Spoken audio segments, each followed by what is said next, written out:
사람이 산다는 게 뭘까요? 사람이 산다는 것은 이 질그릇과 같은 우리에게 담겨진 아주 힘이 큰 능력의 신비가 있어요. 이 능력의 신비를 담고 살아갈 때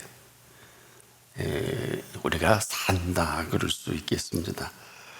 그런데 이 능력은 저나 여러분에게 있지 않고 우리를 지으신 이에 있습니다. 그리고 이 놀라운 사실로 살아가는 이 사람, 바로 그리스도인입니다.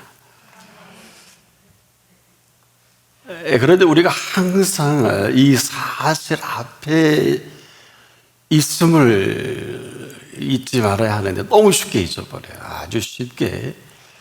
그리고 항상 우리는 이와 관계없이 익숙한 우리의 삶의 습관대로 사는 안타까움이 있습니다. 어느 틈엔가 그냥 내 생각의 이 집착으로 그냥 살던 게 편하고 아주 익숙합니다. 그러다 보니까 이 능력까지도 내 마음대로 세팅을 해버려요. 이 능력은 어마어마하고 대단한데 뭐라 그럴까요? 어마어마한 이 통에 물이 담겨 있는데 물을 보면은 이 파이프가 아주 가늘어서 아주 정말 형편없이 찔끔찔끔 내려온다 그러면 참 우스울 거예요. 그래서 인생이 우스워지는 게 아니냐. 그럼에도 이 능력은 지금도 살아있는 능력으로 오늘 우리를 이만큼 또 살게 해 주십니다. 우리의 생각이 그것을 제한해 버리지만 않는다면 우리가 이 생각할 수 있는 영역은 사실은 이 생각은 하나님이 주신 선물입니다. 그래서 내가 내 마음대로 생각할 수도 있고 이 생각으로 하나님 생각을 하면서 하나님의 생각을 담고 살아갈 수 있는 큰 복을 받은 사람들입니다. 그래서 지금도 내 생각은 내 생각 그 이상 이하도 아니기 때문에 하나님의 생각인 것 같은데 실컷 지내놓고 나면 결과가 시원치 않아요. 내 생각이죠.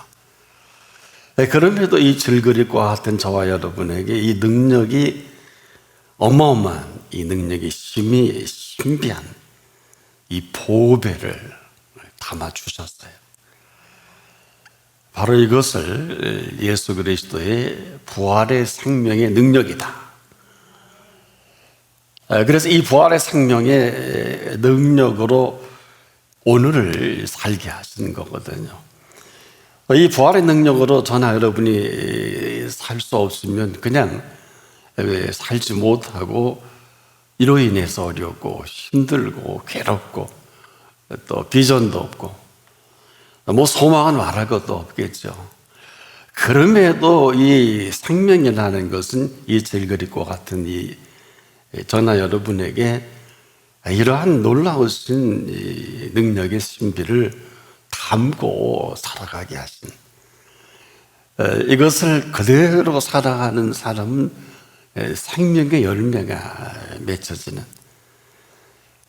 이런 사람에게 그 보는 시각이 달라져요. 그리고 듣는 소리가 달라지고요. 그리고 나서 생각을 하게 되죠. 자, 그래서 우리가 지금도 보고 듣는 이것이 우리의 생각에 지대한 영향을 미치면서 동시에 언어가 형성이 됩니다. 그리고 이 언어는 그대로 우리의 움직임의 시작이기도 해요. 나 산에 가야지. 그럼 산으로 가죠. 나 학교에 가야지. 나 일터로 가야지. 나 누구 만나러 가야지. 물론 이렇게 얘기 안 할 수도 있겠습니다만은 항상 이게 결론이죠. 그래서 누가 너 어디 가냐 그러면 어디 갑니다. 이미 듣고 보고 우리의 생각이 정리되면서 언어화되고 이것이 움직여 나가는. 그런데요, 그 시작이 말입니다.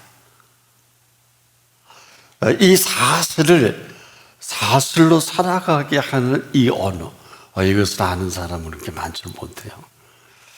그래서 이 언어는 너나 내가 얘기하면 잡담이 되고 환담이 되고 너와 내가 얘기하는 것이지만 이 말을 하나님이 들으실 때는 전혀 다른 언어가 돼요.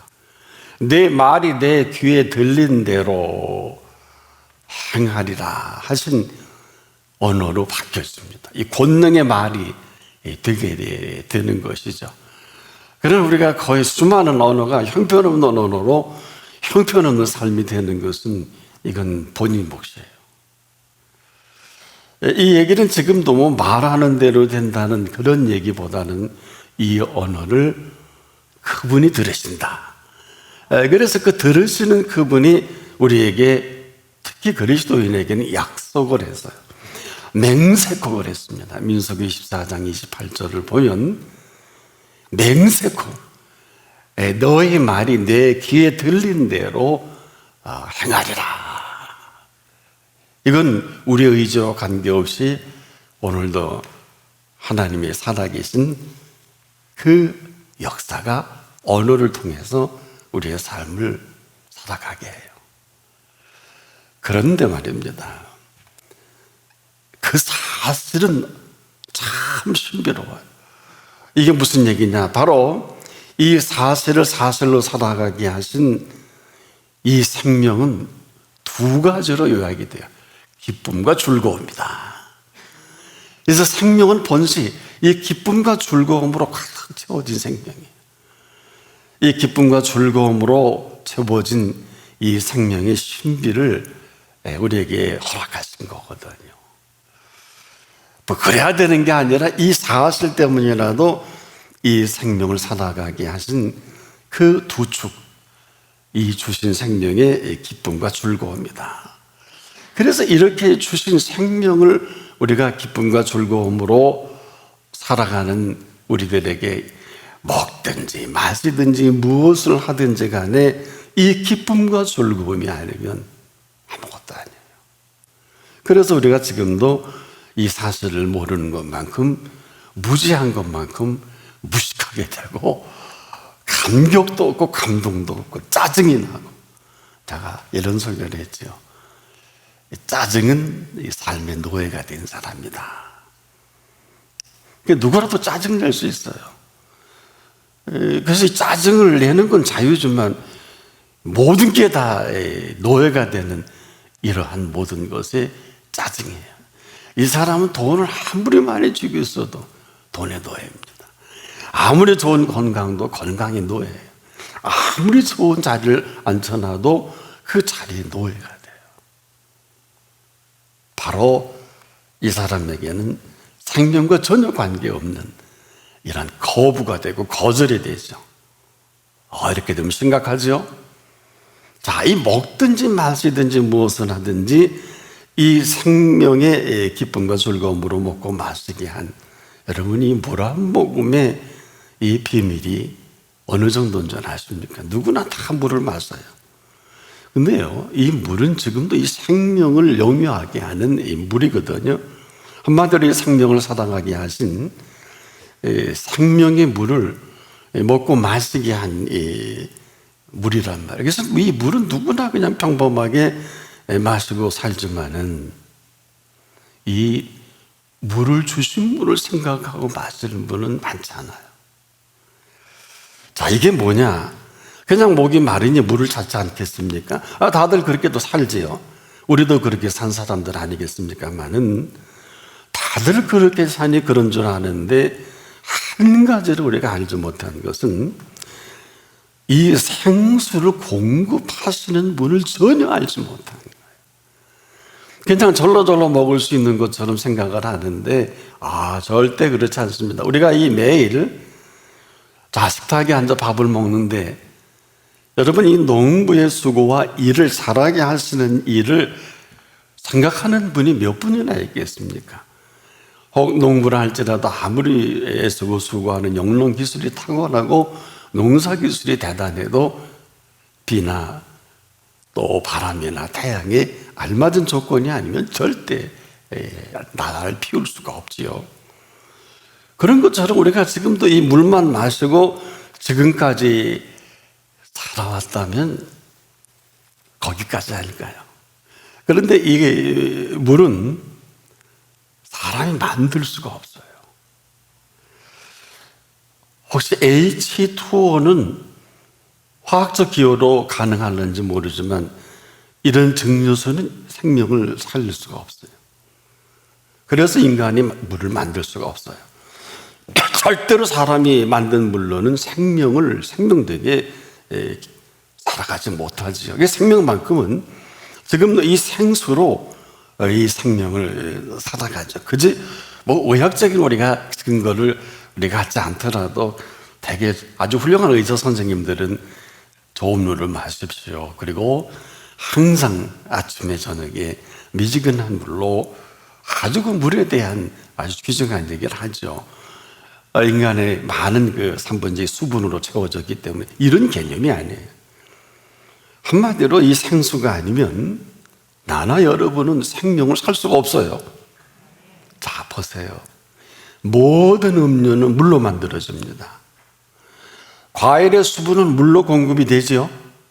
자, 모든 먹거리가 그렇듯 물이 아니면 모든 먹거리는 이 먹거리 노릇을 할 수가 없어요.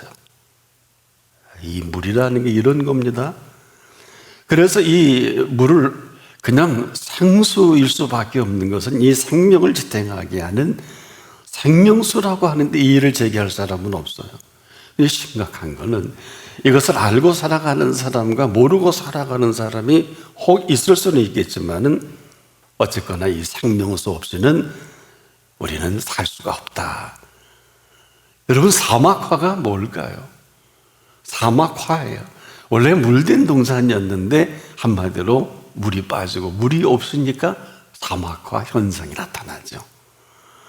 이 물만 이 사막에도 공급이 되면 그대로 비옥한 땅이 되는 거 아닐까요?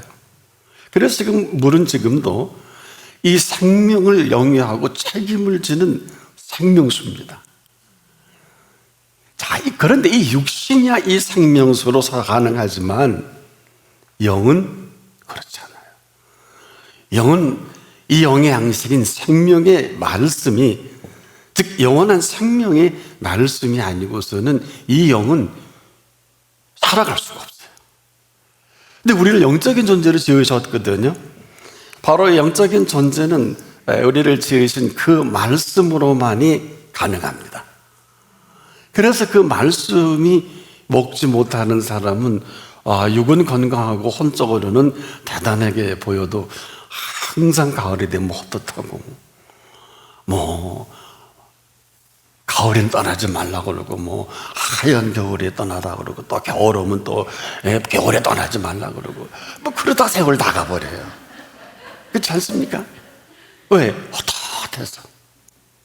이 영이 헛헛하니까 이 헛헛한 줄도 모르고 그냥 헛헛한 거예요. 그러니까 할 수 있으면 막걸리 먹다 지치면 양주 먹고, 양주 먹다 앉으면 더 독한 술 먹고, 이것도 안 되면 그냥 사이도 겨 올라가고 5,000m 6,000m 올라가 떨어져 죽기도 하고 하여튼 별 흐름을 다 잡고 나갑니다. 그냥 좋은 차 사갖고 그냥 200km 막 밟다가 아무거나 먹어버리고.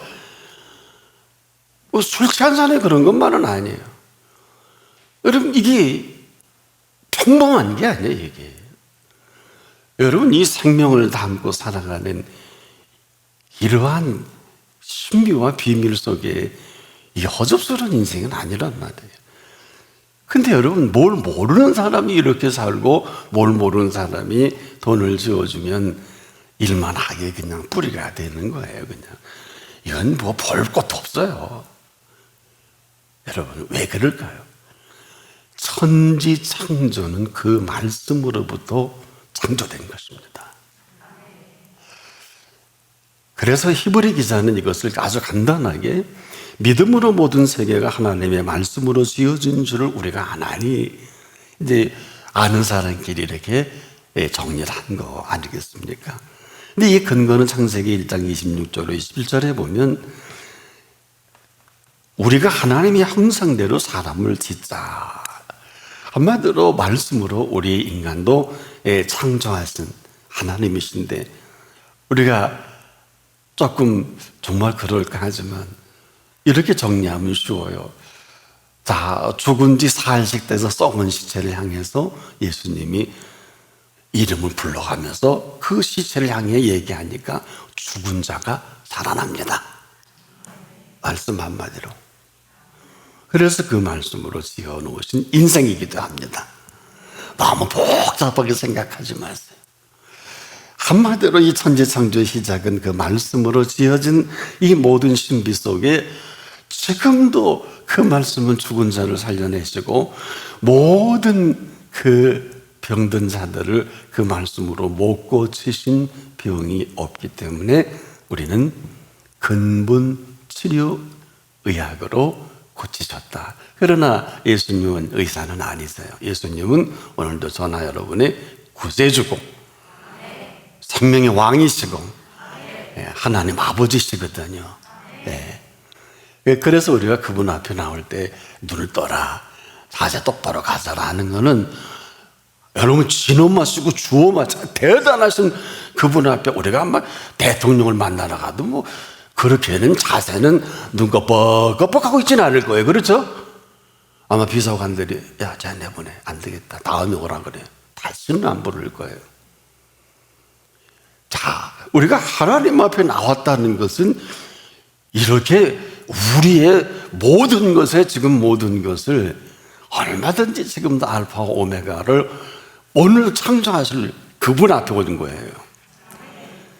자, 그래서 영은 지금도 이 말씀으로 우리가 이 공급을 받지 못하면 피폐해져서 헛소리 많이 합니다. 뭐 아는 척하고 쓸쓸한 척하고 고독한 척하고 뭐 그렇게 되는. 그래서 그림을 그려도 이 말씀이 사라진 사람. 빈센트 반 고흐는 신학을 했으면서도 제가 암스테르담에 가서 한 5층짜리 그 반 고흐 미술관을 한번 쭉 훑어봤어요. 근데 한 가지 공통점이 있는 것은 이거 신학을 하면서도 권총으로 자살할 수밖에 없는 왜 그랬을까? 저는 그렇게 볼 수밖에 없잖아요. 그렇지 않습니까? 왜? 아니 신학까지 했는데 아무나 합니까? 근데 거기 보니까 영적인 이 공급을 못 받은 그림들이 전부 다 그 사람이 그린 그림을 지금도 저는 좋아하진 않아요. 가수도 뭐 스타리 나이트 하고 뭐 빈센트 반 고흐에 대한 노래도 짓고 하는데 저는 글쎄요 왜 그럴까? 그분의 그림을 보면 그 회화의 가치는 있어요. 그런데 하나같이 정신 하나도 없더라고요.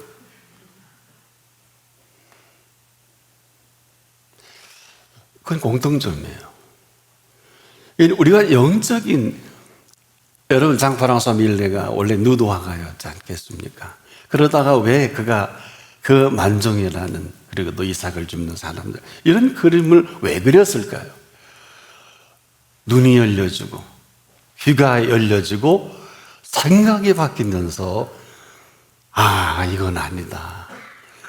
그분이 바로 생명의 식탁에 그 올라오는 그 비밀을 알니까 그 수고하는 이삭을 거두어서 그 하루 수고를 감사하는 그 만족을 그리면서 전혀 다른 사람이 되죠. 그러고 보니까 왜 이삭 줍는 사람들 그림이 있지 않습니까? 그게 왜 그럴까요? 아까도 말씀을 드린 대로 생명은 사실 알든 모르든 간에 그 말씀으로 창조하신 그 세계를 운행하시는 분이 덕으로 나라를 우리가 거두어서 식탁에 올라오는 거예요. 네. 이걸 모르는 사람은 무식한 사람이에요. 농부가 수고해서 올라오는 게 아니고 그렇다고 농부의 수고를 폄하하는 것은 절대 아니에요. 우리가 지금도 식탁에 올라오는 것은 공짜가 아니에요. 그 비가 공짜겠어요? 그 태양에 그 비춰지는 그 빛이 공짜입니까? 아니에요. 그리고 일기가 공짜입니까? 돈으로 살 수 없어요. 사람이 이걸 할 때 철이 드는 거예요. 이걸 모르면 아직도 철든 사람이라 볼 수 없어요. 미안하지만. 그런데 우리 영적인 이 심각함 속에 오늘 이 영이 기쁘고 즐거운 것은 바로 그 말씀의 공급이 될 때에 기름지고 살찌울 수가 있고 영적인 건강을 유지할 수가 있는 것입니다. 이유는 살아있는 말씀이기 때문에. 그래서 그 말씀이 이렇게 말씀하셨어요. 내 기쁨이 너희 안에 있어 너희 기쁨을 충만하게 하려 함이라. 요한복음 15장 11절에 이것은 그 말씀으로 충만한 예수님이 이렇게 표현할 수밖에 없어요. 왜? 기쁘시잖아요. 그래서 이 말씀으로 기쁨과 즐거움이 넘치니까 이 얘기는 이제 내일 십자가에 달리셔야 되는데 제자들에게 이 비밀을 좀 자꾸 얘기하는데 이들의 귀가 막혔는지 이게 뭐 생각이 못 알아들어요. 못 알아들어.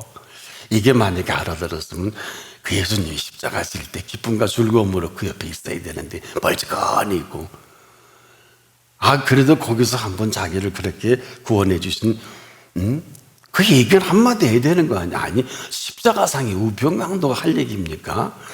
이 사람이 행한 것은 옳지 않은 게 없는 일이라. 그러니까 최소한 제자들은 했었어야지. 근데 기록이 없단 말이에요. 이게 뭘까요? 내 기쁨이 너희 안에 있어 너의 기쁨을 충만하게 하려 함이라. 아무리 좋은 추수감사의 축제라도 말씀의 부재가 되는 지구촌의 추수감사 축제는 이 팬데믹으로 다 그냥 흐트러져 버렸어.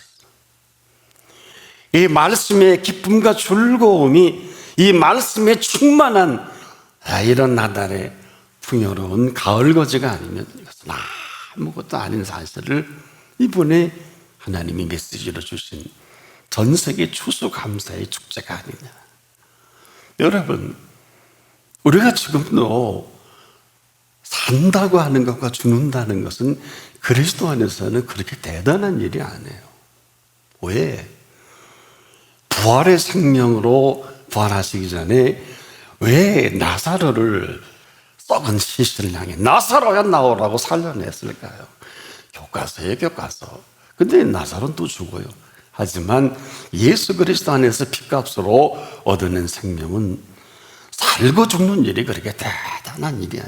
이걸 정확히 정리된 사람이 집사지만 스데반 집사처럼 그 기쁨과 즐거움으로 저 되지 못한 것들 대제사장 서기관들 바리새인들 향해서 정확한 소리 하니까 돌로 죽여버리잖아요. 근데 얼굴에 해같이 빛나는 게 주신 기쁨과 즐거움이에요. 지난번에도 말씀드렸지만 이분이 사도 바울의 스승이 될 줄 누가 알았겠어요?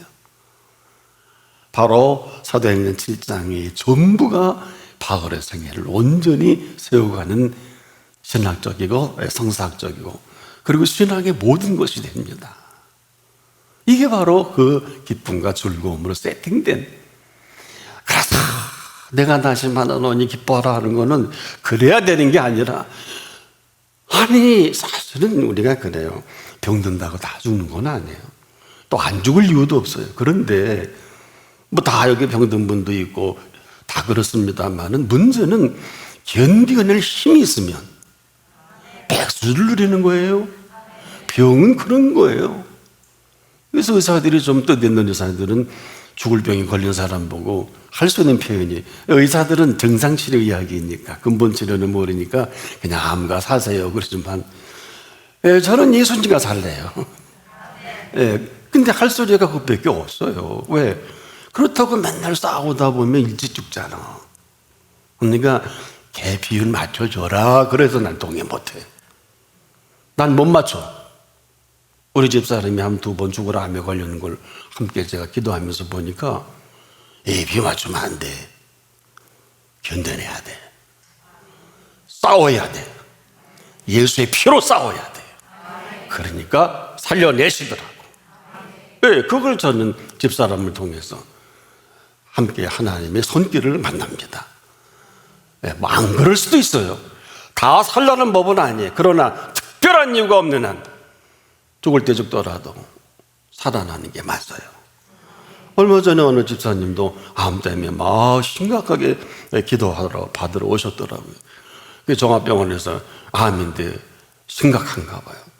근데 기도해 주십시오. 그래요. 하나님이 살아계심을 믿습니까? 믿습니다. 기도하고 가서 수술대 딱 그러니까 이상하다. 암이 없어졌대요. 어디 갔을까요? 갔다 오시더니 목사님, 그래서 수술 잘 끝났어요. 그랬더니 아니요, 요즘 이거 마스크 안 하고 아무 데나 못 가잖아요. 암이 없어졌대요. 그러면 신앙생활 잘합시다. 그것뿐이 뭐야? 우리가 이 말씀이라는 것은 살아야 될가 아니라 이런 말씀이 예수 그리스도이시거든요. 그래서 내 기쁨이 너희 안에 충만한 이것으로 이 세상을 보고 헛소리하는 거라 이제 아닌지 듣고 쓸데없는 것에 가서 환담하고 뒷담화를 하지 말고 이런 얘기예요. 뒷담화. 저는 어릴 때요, 초등학교 다닐 때 내가 엄마한테 그랬어. 엄마 왜 오늘은 왜 앞담화를 안 치고 맨날 뒷담화만 치고 댕겨? 그랬더니 그게 아니고 담화가 아니고 일본 말로 담화 있잖아. 그런 줄 알았어요. 하도 빨리 하니까.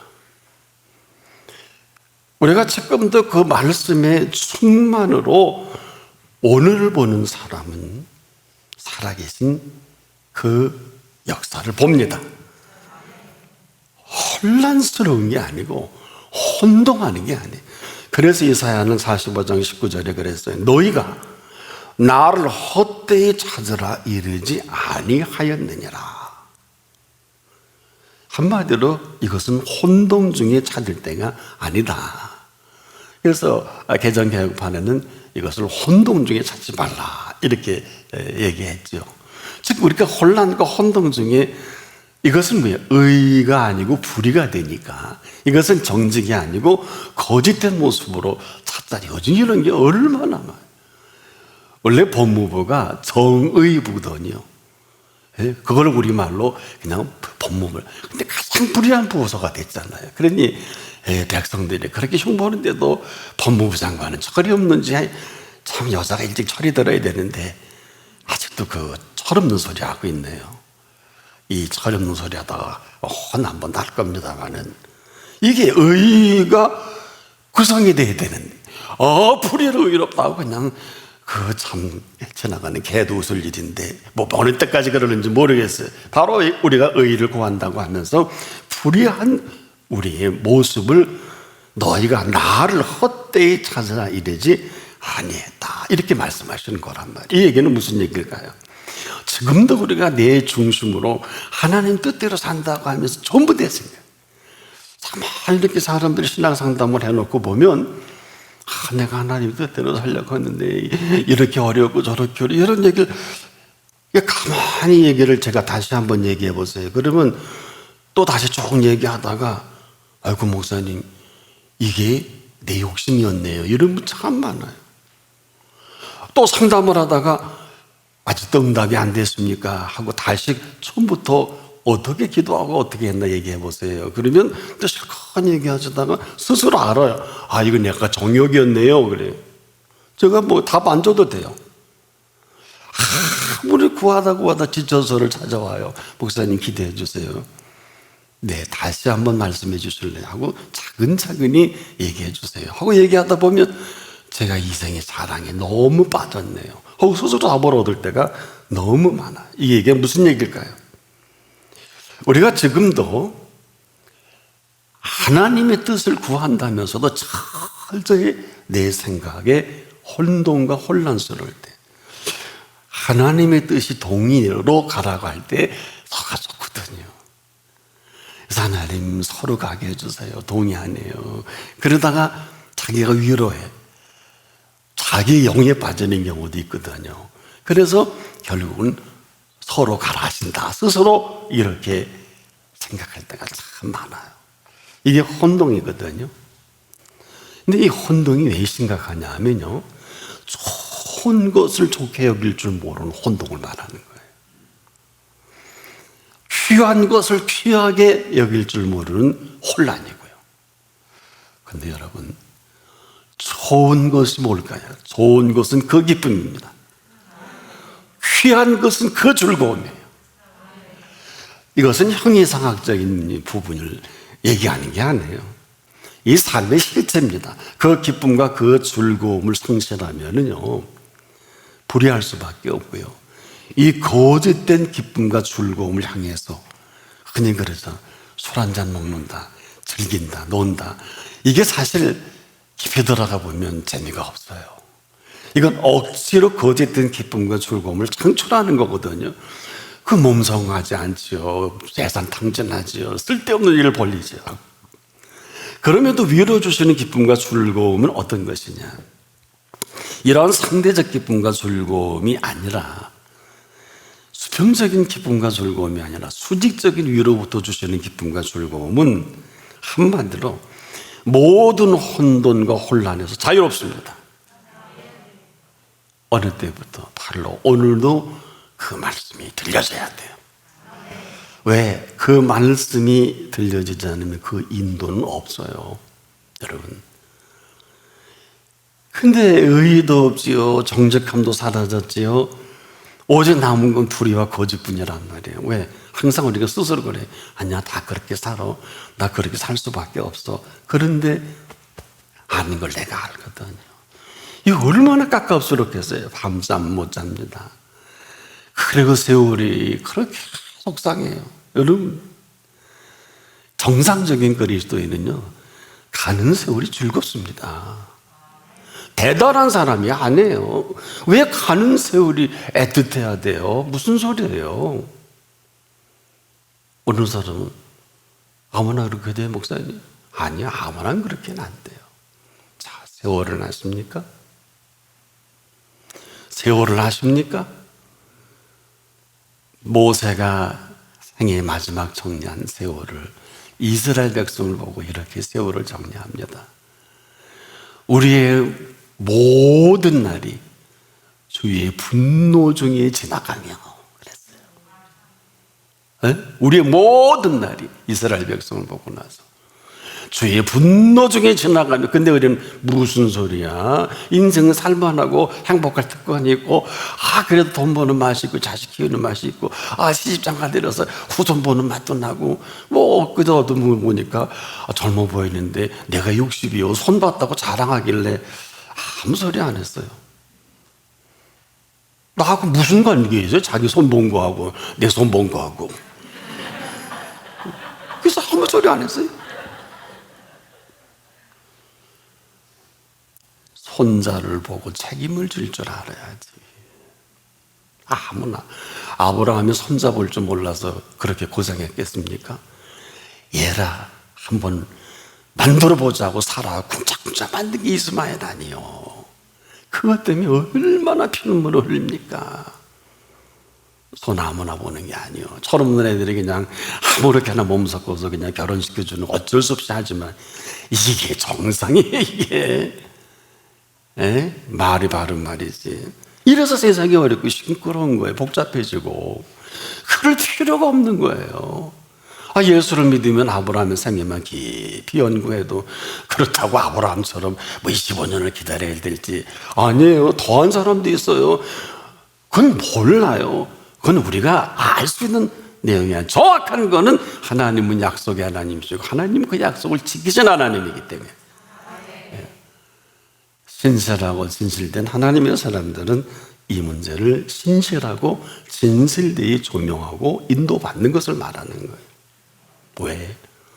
생명의 시간은 세월과 함께 섞어져서 혼란과 혼돈이 아니라, 우리의 모든 날이 주의 분노 중이 아니라 한 날을 살더라도 이 기쁨과 즐거움으로 영원하신 시간 속으로 살아가는 사람이에요.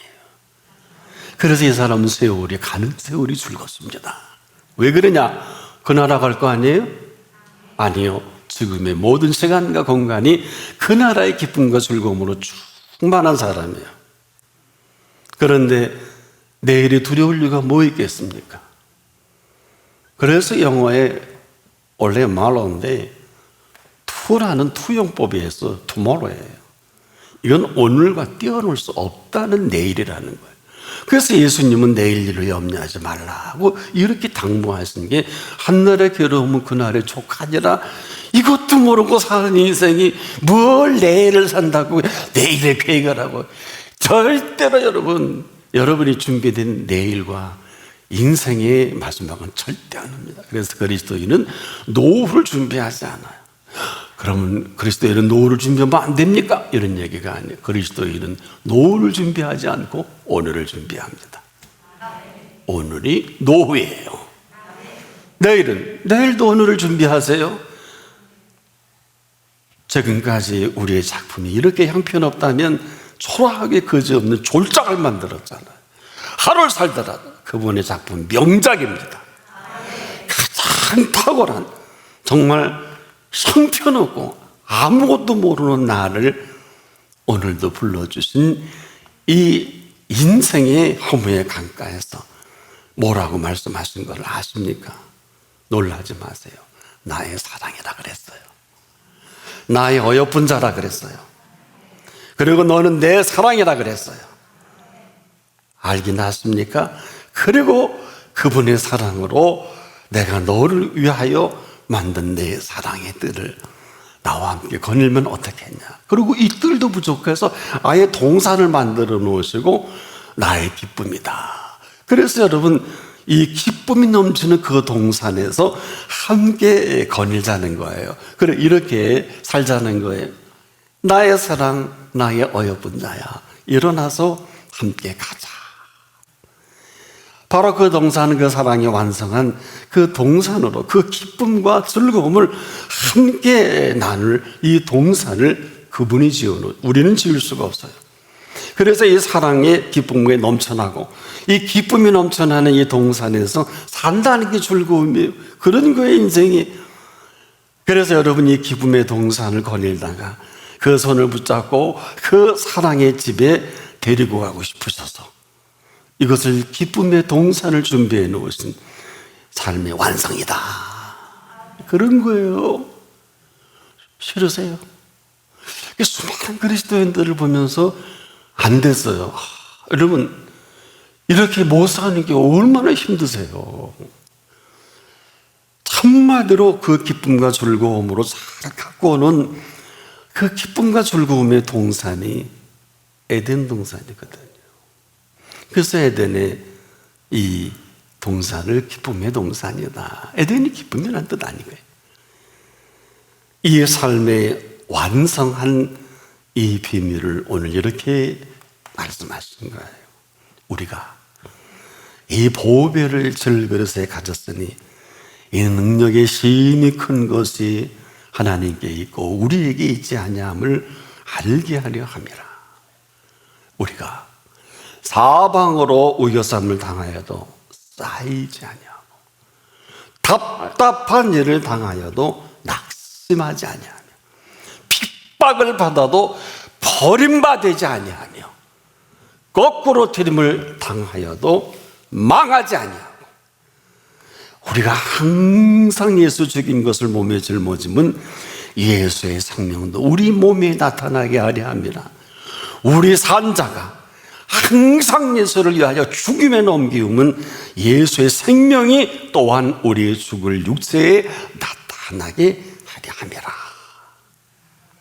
그 기쁨과 즐거움으로 모든 걸 세워가신 생명의 신비입니다.